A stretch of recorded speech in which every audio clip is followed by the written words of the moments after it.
Hello friends, नमस्कार। स्वागत है आप सभी का अपना प्यारा सा यूट्यूब चैनल त्रिशांत एकेडमी में। सो फ्रेंड्स, आज की इस क्लास में हम बात करेंगे यूपी टीजीटी पीजीटी 2024 के जो आपका सिलेबस है केमिस्ट्री का, वेरी इंपॉर्टेंट है। आप लोग अगर टीजीटी पीजीटी एलटी ग्रेड का एग्ज़ाम दे रहे हैं या आपने फॉर्म भरा हुआ है, तैयारी कर रहे हैं, तो सबसे इम्पोर्टेंट है आपके लिए सिलेबस को जानना। तो सिलेबस जानने के लिए आपको करना क्या है, आपको वीडियो को देखना पड़ेगा। तो देखिए, वीडियो को देखना बहुत ज़रूरी है आपके लिए, क्योंकि हम आपको जो सिलेबस बता रहे हैं वो एकदम इजी लेवल से बता रहे हैं। आपको एक एक टॉपिक पर बताएंगे कौन कौन सा टॉपिक आपके लिए इम्पोर्टेंट है और कौन कौन से टॉपिक से ज़्यादा क्वेश्चंस आपके एग्ज़ाम में पूछे जाते हैं। तो जुड़े रहिए हमारे साथ वीडियो में लास्ट तक। देखिए, अगर हम बात करते हैं यहाँ पर उच्च माध्यमिक पेपर सीटेट 2024 का जो आपका केमिस्ट्री है, केमिस्ट्री में जो आपको पढ़ना है वो तीन केमिस्ट्री होंगे, यानी कि फिजिकल केमिस्ट्री, ऑर्गेनिक केमिस्ट्री और इनऑर्गेनिक केमिस्ट्री। तो हम एक एक करके आपको बताएंगे। सबसे पहले फिजिकल केमिस्ट्री की हम बात कर रहे हैं, फिजिकल केमिस्ट्री का सिलेबस क्या है, फिर उसके बाद हम बात करेंगे ऑर्गेनिक और इनऑर्गेनिक केमिस्ट्री के बारे में। ठीक है, तो सिलेबस आपका काफ़ी हार्डली है और काफ़ी ज़्यादा सिलेबस है, तो ध्यान से देखिएगा और आपको काफ़ी मेहनत करना पड़ेगा अगर आपको ये एग्ज़ाम को क्रैक करना है। तो देखिए, अगर हम बात करते हैं यहाँ पर यूनिट फर्स्ट की, ठीक है, यूनिट फर्स्ट की फिजिकल केमिस्ट्री की यहाँ पे बात की जा रही है। तो गैसेस स्टेट्स, यहाँ से आपके क्वेश्चंस बहुत पूछे जाते हैं। गैसेस स्टेट में क्या क्या टॉपिक आपका आएगा आप देख पा रहे हैं, जैसे कि आपका हो गया van der Waals equation of state, relationship between critical constant and van der Waals constant. ठीक है, ये आपका होगा। दूसरा रूट मीन्स स्क्वायर से आएगा, average and most probable velocities, यहाँ से आपके क्वेश्चंस पूछे जाएंगे। ठीक है, मतलब आपको गैसेस स्टेट में पूरे ये टॉपिक को कवर करना है, इतने टॉपिक को। यूनिट सेकंड की अगर हम बात करें तो यूनिट सेकंड में आपका सॉलिड स्टेट, यानी कि सॉलिड स्टेट आपको पूरा कंप्लीट पढ़ना पड़ेगा। ठीक है, आपको मैट्रिक्स डिफेक्ट पढ़ना पड़ेगा, ड्राइवेशन पढ़ना पड़ेगा, उसका इक्वेशन पढ़ना पड़ेगा। ठीक है, लैटिस डिफेक्ट पढ़ना पड़ेगा, रेडियस रेशियो पढ़ना पड़ेगा। ये सारी चीज़ें आपको एक एक चीज़ें कंप्लीट करनी है। अब जैसे कि यहाँ पे डिटर्मिनेशन ऑफ क्रिस्टल स्ट्रक्चर किसका किसका पढ़ना पड़ेगा, NaCl यानी कि नमक, सॉल्ट का, ठीक है, KCl और CaCl। ठीक है, ये तीनों का आपका क्या डिटर्मिनेशन ऑफ क्रिस्टल स्ट्रक्चर को पढ़ना पड़ेगा। तो एक एक चीज़ें ध्यान दीजिएगा इसमें, क्योंकि यहाँ से क्वेश्चंस आपके बहुत पूछे जाते हैं। थर्ड हम बात कर रहे हैं केमिकल किनेटिक एंड कैटालिसिस। ठीक है, देखिए यहाँ पर अगर यूनिट थर्ड पे अगर हम आते हैं तो यूनिट थर्ड पे आप देख पा रहे हैं आपका जो टॉपिक है, क्या क्या टॉपिक है आप देख रहे हैं। कंट्रैक्शन डिपेंड्स ऑफ रेट्स, ठीक है, उसके बाद सेमी कंडक्टर आपका हो गया। ठीक है,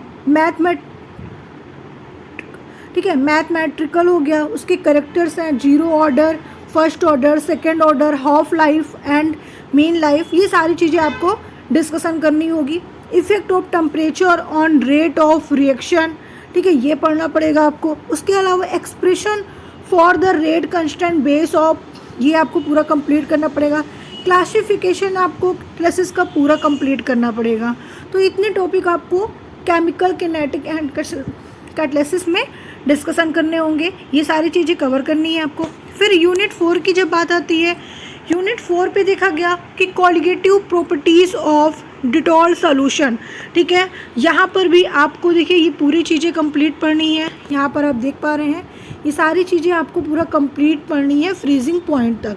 एक एक टॉपिक को बहुत ही ईजिली से आपको कंप्लीट पढ़ना है, बहुत डिटेल्स में पढ़ना है, क्योंकि यहाँ से जो क्वेश्चंस पूछे जाते हैं वो बेसिक से हाई लेवल तक के क्वेश्चन पूछे जाते हैं और क्वेश्चन पूछने का अंदाज बहुत ही अलग होता है। तो यहाँ पे आपको एक एक चीज़ ध्यान देनी है, बहुत ज़्यादा आपको डीप में जाकर पढ़ना है, क्योंकि आप उच्च माध्यमिक के टीचर बनने जा रहे हैं। तो इसलिए आपको ध्यान देना है कि यहाँ से जो क्वेश्चंस आपके आते हैं, पूछे जाते हैं, वो बहुत ही हाई लेवल के होते हैं। तो एक भी टॉपिक को छोड़ना नहीं और बेसिक नहीं पढ़ना है, आपको डीप में पढ़ना है। यूनिट 5 की बात करें हम, यूनिट 5 में देख पा रहे हैं कि थर्मोडायनेमिक्स की, यहाँ से आपको क्या क्या चीज़ें ध्यान देनी है आप देख पा रहे हैं। ठीक है, यहाँ से आपको पूरे टॉपिक, ये सारे टॉपिक आपको कवर करने हैं। ठीक है, हीट ऑफ रिएक्शन हो गया आपका, concentrated pressure and concentrated volume हो गया, ये पूरा पूरा आप देखोगे, ठीक है। उसके अलावा आपका जैसे expansion of ideal gases under isothermal and adiabatic, ठीक है, कंडीशन फॉर रिवर्सिबल प्रोसेस, ये सारी चीज़ें आपको पूरी देखनी है, ठीक है। हेस का लॉ आपको पूरा पढ़ना पड़ेगा, हीट ऑफ रिएक्शन पूरा देखना पड़ेगा, ये सारी चीज़ें आपको, ठीक है, इसमें डिस्कशन करनी है।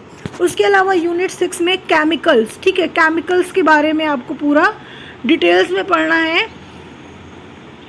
ठीक है। केमिकल इक्विलिब्रियम पे आपको जितने भी आपके टॉपिक दिए हैं, ठीक है, 2 टॉपिक्स दिए हैं, ये पूरे आपको कंप्लीट डीप में इसको भी आप कवर करेंगे।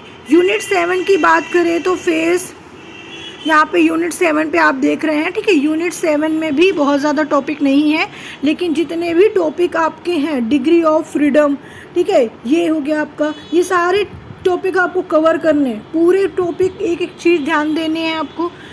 लास्ट है यूनिट 8। यूनिट 8 में देखा गया कि इलेक्ट्रोकेमिस्ट्री, इलेक्ट्रोकेमिस्ट्री से भी आपको बहुत सारी चीज़ें ध्यान देनी है, जैसे मेज़रमेंट ऑफ इक्विवेलेंट हो गया, ठीक है, कंडक्टेंस हो गया, वेरिएशन ऑफ इक्विवेलेंट हो गया, स्पेसिफिक कंडक्टेंस हो गया, ठीक है, डिल्यूशन हो गया, ये सारी चीज़ें आपको कंप्लीट करनी है इलेक्ट्रोकेमिस्ट्री में, ठीक है। उसके अलावा भी यहाँ पे ये सारी चीज़ें आपको ये भी देखनी पड़ेगी। तो इतने टॉपिक आपको कंप्लीट करने हैं फिज़िकल केमिस्ट्री में।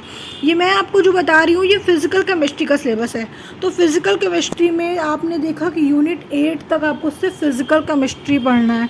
उसके बाद ऑर्गेनिक और इनऑर्गेनिक तो आपका अभी बाकी है, जो मैं आपको नेक्स्ट वीडियो में लेकर आऊँगी। ऑर्गेनिक और इनऑर्गेनिक टॉपिक को लेकर कौन कौन से टॉपिक उसमें आपको कवर करने हैं। तो आज के इस वीडियो में आपने देखा कि फिज़िकल केमिस्ट्री का सिलेबस आपका क्या था। तो वीडियो अच्छी लगी तो मुझे लाइक करके ज़रूर बताइएगा, चैनल को सब्सक्राइब करिए एंड कमेंट करना बिल्कुल भी मत भूलिएगा।